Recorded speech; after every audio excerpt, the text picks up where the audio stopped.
شروع اللہ کے نام سے جو بڑا مہربان نہایت رحم والا ہے۔ السلام علیکم ورحمۃ اللہ وبرکاتہ۔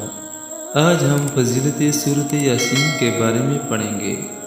حضرت انس رضی اللہ تعالیٰ عنہ سے روایت ہے کہ رسول اللہ صلی اللہ علیہ وآلہ وسلم نے ارشاد فرمایا کہ ہر چیز کے لیے دل ہوتا ہے، اور قرآن کا دل سورۃ یاسین ہے، اور جس شخص نے سورۃ یاسین کی تلاوت کی تو اللہ تعالیٰ اس کے لیے 10 بار قرآن پڑھنے کا ثواب لکھے گا۔ حضرت عطا بن ابی رباح جلیل القدر تابعی سے روایت ہے، فرمایا کہ مجھے یہ خبر پہنچی ہے کہ رسول اللہ صلی اللہ علیہ وآلہ وسلم نے ارشاد فرمایا کہ جس شخص نے دن کے شروع میں سورۃ یاسین پڑھی تو اس کی حاجات دینی، دنیاوی یا اخروی یا مطلقاً تمام ضرورتیں پوری کی جائے گی۔ حضرت معقل بن یسار بن زنی رضی اللہ تعالیٰ عنہ سے روایت ہے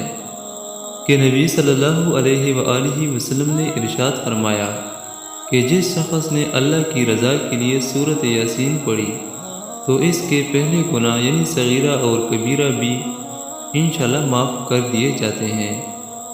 بس اس کو اپنے مردوں کے پاس پڑھا کرو۔ حضرت ابی ہریرہ رضی اللہ تعالیٰ عنہ فرماتے ہیں کہ رسول اللہ صلی اللہ علیہ وآلہ وسلم نے ارشاد فرمایا کہ جس نے کسی رات میں سورۃ یاسین پڑھی تو وہ اس حال میں صبح کرے گا کہ اس کی بخشش ہوئی ہوگی، اور جس نے سورۃ حم الدخان پڑھی تو وہ اس حال میں صبح کرے گا کہ اس کی بخشش ہوئی ہوگی۔ قرآن مجید میں ایک سورت ہے جو اپنے پڑھنے والے کی سفارش کرتی ہے اور اپنے سننے والوں کی بخشش کرتی ہے، خوب سن لو، وہ سورۃ یاسین ہے۔ حضرت یحییٰ بن ابی کثیر رضی اللہ تعالیٰ عنہ سے روایت ہے کہ جس شخص نے صبح کو سورۃ یاسین کی تلاوت کی تو وہ شام تک خوشی میں رہے گا،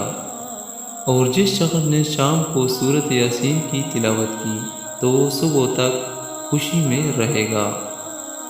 نبی کریم صلی اللہ علیہ وآلہ وسلم نے فرمایا جو شخص ہر رات سونے سے پہلے سورۃ یاسین پڑھے گا وہ شہید کی موت مرے گا۔ اللہ تعالیٰ اس پہ عمل کرنے کی توفیق نصیب عطا فرمائے، آمین ثم آمین۔